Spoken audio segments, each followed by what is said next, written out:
Ucrania lanzó misiles de largo alcance fabricados en Estados Unidos contra Rusia, informaron medios estatales rusos. Citando al Ministerio de Defensa de Rusia, el asalto habría ocurrido en la región de Briansk con misiles ATACMS de fabricación estadounidense. Estos hechos suceden luego que la administración Biden diera luz verde a Kiev para usar armas de alto alcance contra objetivos dentro de Rusia. Saludamos ya en Jerusalén a nuestro compañero José Levi, que nos tiene más detalles de esta importante información en desarrollo. José, buenas tardes para vos allí en Jerusalén. Te escuchamos. Hola Iván, buenos días. Realmente preocupante esta escalada de violencia. Aquí lo que estamos viendo es que después de que hace 2 días Joe Biden autorizara a Ucrania a utilizar estos misiles ATACMS en el interior de Rusia, son unos misiles aproximadamente de unos 300 kilómetros de alcance. Vemos que en la pasada madrugada a las 3:25 hora local habrían lanzado los ucranianos 6 misiles balísticos de este tipo contra la zona rusa de Briansk, esta región fronteriza. Y según dicen las autoridades rusas, 5 de ellos habrían sido interceptados por los sistemas de su ejército, el 6º solamente de manera parcial. Parte de este misil alcanzó una base militar rusa causando ahí un incendio, pero aparentemente no hubo víctimas, no hubo bajas en el lado del ejército ruso, y todo esto en medio de una situación en la cual, y esto es especialmente preocupante, el presidente Vladimir Putin ha cambiado de nuevo lo que es la doctrina militar nuclear de su país, y entonces a partir de ahora, a partir del cambio efectuado ahora por Putin, su país considerará que si un país no nuclear es ayudado por un país nuclear para atacar a Rusia, entonces esto puede tener consecuencias. Vemos que lo que dice Dmitry Peskov, el vocero de Putin, es que algo así, de alguna manera, es una advertencia clara de que su país podría considerar el uso de armas nucleares contra Ucrania. Y esto es algo que realmente preocupa. Vemos que existe una situación en la cual la doctrina nuclear rusa ha sido cambiada ya también en otras ocasiones recientemente. Primero estuvo en el año 2020, justo antes de que comenzara la invasión rusa de Ucrania, hace ahora 1000 días. Cuando Vladimir Putin aseguró que su país podría utilizar armas nucleares si existía una amenaza existencial contra ellos. Posteriormente, hace unos meses, volvió a cambiar esta doctrina nuclear, o sea, facilitar aún más la posibilidad de que se puedan llegar a utilizar armas nucleares, asegurando que si existe una situación crítica para la soberanía de su país o también la de Belarus, entonces esto podría ser suficiente para que su país utilizara armas nucleares.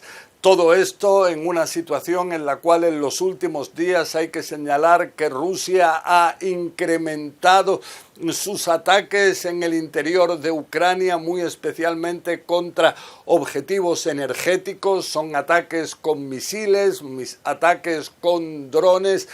Es de señalar ya que recientemente, en los últimos meses, en los últimos años incluso, Rusia ha advertido a Occidente de no armar a Ucrania. Ya se opuso Vladimir Putin a que pudieran llegar lo que son sistemas antiaéreos, antimisiles Patriot estadounidenses. A pesar de eso, Estados Unidos los envió. También aviones F-16, también tanques. Todo esto dijo el Kremlin que significaban escaladas muy peligrosas. Entonces vemos que esta situación ahora se teme que pueda derivar inclusive en un conflicto nuclear. Vemos que países de la OTAN, como pueden ser Finlandia, Suecia, están ahora llamando a la población a prepararse frente a cualquier eventualidad, a almacenar distintos productos, y todo esto cuando vemos que existe realmente una situación que preocupa en medio de esta escalada. Ahora Putin ha llevado 11.000 soldados norcoreanos a las fronteras de Ucrania.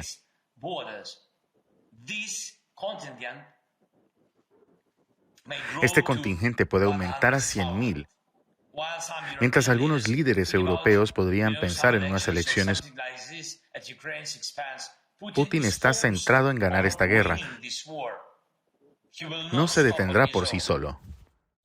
Pouring oil into the fire. That is the view from the Kremlin spokesman, and we've been seeing angry reactions coming from Russian state media, but also from Russian authorities after the Biden administration is allowing Ukraine to use American-supplied weapons to strike deep into Russian territory. Now, these types of weapons, which the Ukrainians have been requesting to use for this purpose for a very long time, could hit into Russian territory hundreds of targets. The Russians are saying if such an attack happens by Ukraine, that this could be considered a direct attack by NATO against Russia. Those are the words of Vladimir Putin, and he says that is because he believes the Ukrainians would not be able to conduct the targeting with these weapons without the help of NATO specialists from the country that has provided those weapons. Things are quite concerning because the Russians have also changed their nuclear doctrine in anticipation of this kind of decision by the Biden administration. The Russians are now saying that if Russia is attacked with long-distance weapons by a non-nuclear country, but with the support of a nuclear country, like, for instance, the United States, that this could be considered a joint attack. At this point, it seems clear that the Russians are thinking about various scenarios, but they definitely consider this decision to be an escalation in the West's involvement in the war in Ukraine. Y en este sentido, Biden quiere dejar algún tipo de legado importante respecto a la guerra de Ucrania. Es decir, si bien esta concesión no va a definir el transcurso de la guerra, pero claramente se está preparando para una fuerte ofensiva rusa, no solo en la región del Donbass, sino también en torno a la recuperación rusa de la región del Kursk.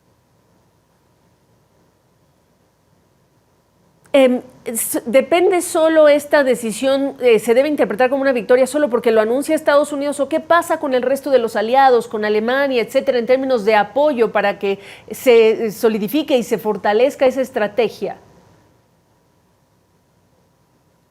Bien, claramente lo que vamos a ver en los próximos años es que va a haber un rearme europeo independientemente de la OTAN y de Estados Unidos. Claramente vamos a ver que van a seguir siendo socios, van a seguir siendo aliados, pero van a ir bifurcándose en sus caminos con políticas exteriores por completo independientes. Y claramente es muy probable que Francia y Gran Bretaña, sobre todo, apoyen también este tipo de decisiones en Ucrania en el corto plazo como primera medida para ayudar a Ucrania en este conflicto.